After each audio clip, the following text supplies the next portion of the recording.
Assalamualaikum warahmatullahi wabarakatuh. Perkenalkan, nama saya Aji Bayu Baskoro, NIM 23010190337. Prodi Pendidikan Agama Islam semester 5. Saya di sini akan menjelaskan atau mempresentasikan tentang satu hadis dalam buku yang Bapak dosen bagikan, yakni tentang pengertian guru. Langsung saja artinya atau arti dari hadis yang saya pakai bersumber dari Abdullah bin Mas'ud, bahwasanya Rasulullah Shallallahu Alaihi Wasallam pernah bersabda, "Jadilah kamu seorang yang alim, atau seorang pendidik, atau pendengar, pecinta ilmu, atau ulama. Kesemuanya sebagai dan janganlah kamu tidak menjadi seorang pun di antara kesemuanya sebagai seorang yang bodoh, karena sesungguhnya malaikat senantiasa membentangkan sayap untuk seseorang yang menuntut ilmu." Nah, pengertian guru. Guru itu digugu dan ditiru. Jadi semua tindakan, semua ucapan, baik itu meliputi penampilan, pakaian, cara berbicara guru, dan tindakan guru, itu harus patut ditiru. Apalagi notabene sebagai guru pendidikan agama Islam. Maka sebagai guru pendidikan agama Islam, ia harus menjunjung tinggi identitas nilai-nilai keislaman yang ia miliki. Mulai dari akhlak, mulai dari ibadahnya, mulai dari amalannya harus patut ditiru oleh murid. Nah, bagaimana dalam mencontohkan atau mengajarkan akhlakul karimah terhadap murid? Selain memberikan pengajaran di kelas atau selain memberikan pengajaran secara tertulis, seorang guru dapat mengajarkan akhlakul karimah dengan cara memberikan contoh secara langsung, yakni guru bertindak sesuai dengan ajaran Nabi Muhammad SAW.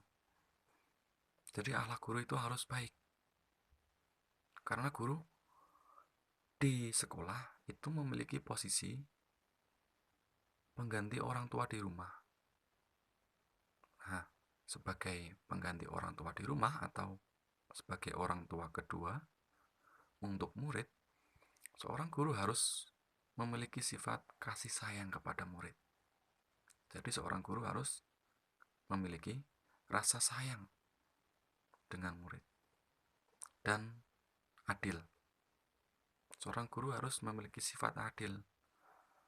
Jangan ada murid yang pintar, yang cenderung suka yang pintar tok, dan yang kurang pintar atau yang tidak mengetahui materi atau yang penangkapan materinya itu cenderung lambat. Seorang guru cenderung mengabaikan,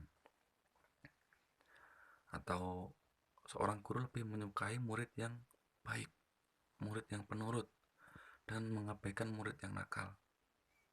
Nah, hal tersebut patut dihindari oleh seorang guru, karena kan seorang guru itu sebagai pendidik. Nah, sebagai pendidik harus mendidik semua murid untuk menemukan minat dan bakatnya. Tugas seorang guru yakni mengembangkan minat dan bakat murid tanpa terkecuali. Justru dengan adanya murid yang nakal atau murid yang lambat dalam memahami pelajaran, seorang guru harus memberikan pendekatan yang ekstra agar ia mampu mengimbangi teman-temannya. Nah, kedudukan seorang guru ini dalam Islam sangatlah tinggi, karena Allah akan mengangkat derajat dari seorang guru. Nah, seorang guru itu merupakan orang yang alim, orang yang mengetahui. Jadi guru itu mengetahui apa-apa yang akan ia sampaikan, harus menguasai materi apa-apa yang ingin ia sampaikan. Relevansi hadis ini dalam pendidikan zaman modern sekarang sangat bermanfaat, sangat bisa dipakai. Karena menilai kejadian-kejadian yang telah ada,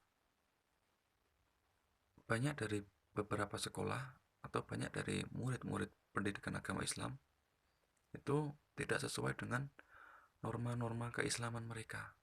Jadi identitas sebagai murid pendidikan agama Islam itu mulai menghilang.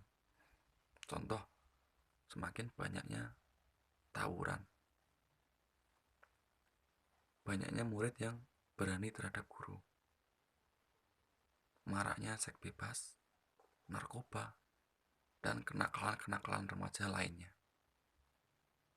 Hal ini mengindikasikan bahwa murid atau guru pendidikan agama Islam harus ekstra menanamkan nilai-nilai keislaman, menekankan nilai-nilai keislaman, mulai dari akhlaknya, akidah, dan kepercayaannya terhadap Tuhan.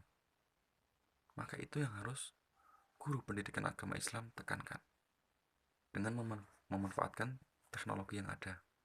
Karena jika pendidikan tidak mau mengikuti teknologi yang berkembang, maka kita akan sulit untuk mengejar, bahkan kita akan tertinggal oleh orang-orang yang menggunakan teknologi.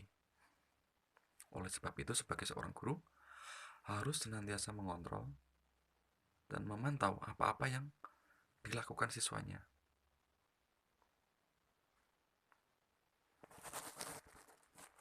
Oleh sebab itu, seorang guru harus memandang muridnya itu sebagai anaknya sendiri. Jadi tidak boleh memandang murid itu sebagai orang lain. Karena kembali lagi, seorang guru itu merupakan pengganti orang tua murid atau orang tua kedua seorang murid. Nah, seorang guru seyogyanya itu tidak mengharapkan upah. Jadi ia itu bekerja atau mengajar karena Allah Ta'ala atau lillahi ta'ala, secara ikhlas tanpa mengharap imbalan. Dan yang ketiga, memberikan nasihat kepada murid dengan baik. Jadi ketika ada murid yang salah, seorang guru itu harus menegur dengan baik, tidak boleh dengan kekerasan, membentak, memaki, bahkan menghakimi. Seorang guru harus menjadi pendengar yang baik. Jadi ketika ada murid yang berkeluh kesah tentang kehidupan, meliputi pelajaran, masalah-masalah di rumah, seorang guru harus menjadi pendengar dan pemberi solusi yang baik. Nah, seorang guru juga tidak boleh fanatik dengan suatu pelajaran atau suatu instansi. Jadi seorang guru itu harus adil. Lalu seorang guru itu harus senantiasa memperhatikan perkembangan-perkembangan yang anak miliki. Contohnya ketika kelas 1 seorang anak belum bisa membaca, maka di kelas 2 ia harus bisa membaca, menghitung, dan lain-lain. Jadi seorang guru itu harus selalu memperhatikan perkembangan yang anak miliki. Nah, seorang guru juga harus pandai dalam memberikan materi. Jadi ia harus memberikan materi sesuai dengan kemampuan murid-murid. Jangan materi yang sulit diajarkan kepada siswa yang belum saatnya mempelajari materi tersebut. Hal-hal itu yang saya sebutkan sekarang banyak perlawanan, mulai dari guru kurang mengetahui apa yang ia akan sampaikan, guru mencabuli muridnya sendiri, guru melakukan tindak kekerasan pada muridnya sendiri. Zaman sekarang itu sangat banyak. Jadi menurut saya relevansi atau hadis ini apabila diterapkan dalam pendidikan atau di dalam jiwa seorang guru, maka hal-hal jelek tersebut akan bisa terhindar dan seorang guru akan lebih mengetahui apa tujuannya menjadi guru dan hal apa yang harus dicapai ketika menjadi seorang pengajar.